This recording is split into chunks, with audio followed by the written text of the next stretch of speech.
NGO, CIA. I mean, this is CIA color revolution. We know Trump doesn't have even partial control of the CIA. All my sources say the director is bad news. I'm ranting. Please continue. Yeah, well, when I saw those images, I thought about what I learned in Sierra Leone about the use of rape in war. Um, all these women were mass raped when I went there covering the Civil War, and I didn't understand why. It was like a really profound question, why?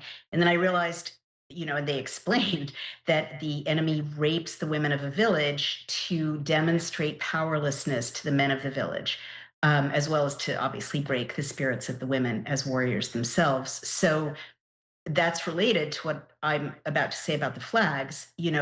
Our flag is a very sacred, inspiring object. And yes, it's First Amendment protected to burn a flag, but it's also very much an act of, when a conquering country tears down a nation's flag and raises their own flag, they're demonstrating that we are now a colony of that country. And it's very ironic because, we colonized Mexico, and now the Mexican flag is demonstrating that it's recolonizing America. But those images of the burning American flag, American law enforcement trapped under a bridge, those are very emasculating images. They're designed to demoralize us, men and women, to break our spirit, to make us feel hopeless. I think there's a reason that image of the guy holding the Mexican flag while standing on the car is so iconic. I mean, it was positioned exactly right. He's standing there at some risk to himself. The photographer is dead center. That was designed to be shared around the world and really be a gut punch to Americans, especially. And that's not going to go away. We're going to keep seeing violence against our iconic, images. That's the declaration of war. That's planting the flag. It's planting the flag. You're exactly right. And it's saying this is Mexican territory. And I believe that a statesperson in Mexico was saying, like, let's redraw the border Yes. and take back some of Mexico that was conquered by the United States. So this is definitely a globalist statement to us coming from multiple directions. And Alex, it's going to come from many more directions in the weeks ahead, that America is over. America can't protect its borders. That's a perfect image. Yeah, well, imagine if that's America, right? America is being recolonized. America's up for grabs. America's a rape victim, essentially. America can't protect its own flag, its own, golden city. And he talks about the Senate president, after the Mexican president basically threatened this as well, said, we'll put pressure on you if you don't do what we want. He talks about the other regions broken up along racial and tribal lines. Well, we know through the liberation theology and the CIA and the NGOs during the 60s, the whole Azatlan plan is taught in public schools. It was taught in my public school. So this has been pre-programmed, and now suddenly the Mexican government is making these incredibly provocative statements. So yeah, I guess they're signaling they're on the side of the globalists. Yeah.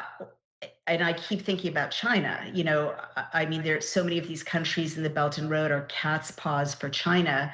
And China's such a factor, as you and I have discussed, in, rolling out the virus, rolling out the bioweapon, both of those bioweapons, the virus and the vaccine.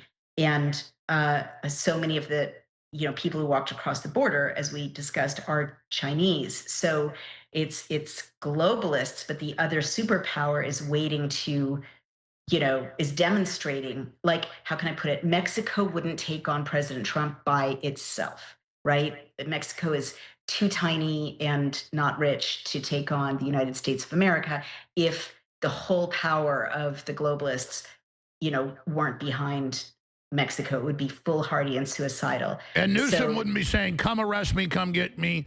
Governor Murphy in New Jersey, these congresswomen saying, get the F out, we own this. I mean, this is, and their eyes are bugging out when they're doing their messages to the operatives. It's, we're taking over, rebellion. But to, again, the old liberals, oh no, Trump's Hitler. Oh, why is he doing this? Right. So you asked me what should happen. I really want to stress this. I actually think Trump should move into all these blue cities with the National Guards, not just of those states, but adjoining states, which is legal, and secure order in the downtowns, very visibly, not the Marines for reasons that we can go into, but the National Guard, because the National Guard is answerable to the people. It's civilian policing. It's what our founders set up. Once you send in the military, you're already not in a democracy anymore. But leaving that argument aside, I think he should do that preemptively. I think he should do it right now. As a former liberal, I have my liberal instincts or radar intact. And I know that even liberals, even old boomers, are happy to see the National Guard securing Seattle and Atlanta and Chicago and New York. Especially when a group of NGOs and CHICOMs, and we know the CIA is involved, at least an element of it, are saying they want to trigger a new civil war. Well, it is confirmed that indeed, as we speak, they are sending large tactical units to the downtown areas in preparation with command centers for the National Guard nationwide. So that is being announced today. I'm glad to hear it, and it almost can't be too much, right? You really want to prevent what's ahead, because for sure you don't want to be reacting, because what's ahead is so obviously going to be so violent and so organized and so disastrous. And I mean, there are 30 million of these guys in the country, Alex. They could secure every downtown. They could secure every airport. It's and there's endless amounts of money flowing to them from these NGOs. So it is already a war. We are in the middle of a war. And you and I have been saying over and over, they're getting ready to stage a war. It's going to be a war. It's an invasion. It's a stealth invasion. Well, we have to snap out of it. We're in a war. I literally, I've lived in war zones before. And the way I'm thinking, how do I get safely from Brooklyn to, I'm not going to say where I'm going for security reasons, but to my next destination? That's the way you think. Like, people have to understand what war looks like. Like, when I was in Israel during, any one of those wars, or when I was in other conflict areas, it's not war everywhere, right? Lots of places look like people going to the gym or people going to the beach, but you think in terms of avoiding the conflict. And that's where we're at in the United States right now. That's what war looks like. And for those of us that have been fighting this globalist system, we're all targets. And General Flynn got that information. Also got it from another very well-respected journalist, that specifically the NGOs have created targeting lists with the cartels and the criminal groups that, if they're successful bringing down a bunch of the cities, as you pointed out, the Bolsheviks is a great example. In 1917, took them years. They only had control of Moscow, but by crashing the economy, they didn't control the train lines. Then over the next few years, they took over the entire country and then began their purges. That is the admitted Podesta plan. Seize, shut down the key cities in the country, and then people think of the federal government as powerful compared to these 30 million illegals and other criminal groups and what they've set up. We're actually the underdog here. Unfortunately, you're exactly right. I mean, these 30 million plus the billions that can flow to them from Soros and these cutout NGOs and China. I mean, and Bill and Melinda Gates, right? Like, how do you even fight that? Especially because, how can I put it? They have the advantage of almost being a guerrilla war contingent. Like, the National Guard are in uniform. You can see them. They have to follow certain rules. Whereas if you've got 30 million military age mercenaries dressed as, innocent immigrants embedded in Salem, Massachusetts and Chicago, Illinois, if you're just shopping at a supermarket, they can, a phalanx can rise up all around you like and this. And then the corporate news won't even report what they did. They'll just aim cameras at outnumbered police being pelted under a highway and claim they're the villains. Yeah, for sure.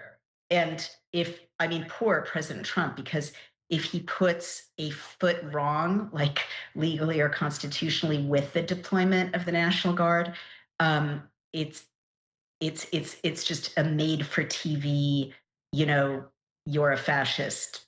Yeah, and people that don't know why you don't want to use Marines, it's not that Marines on average are just mindless or super violent. I mean, obviously they are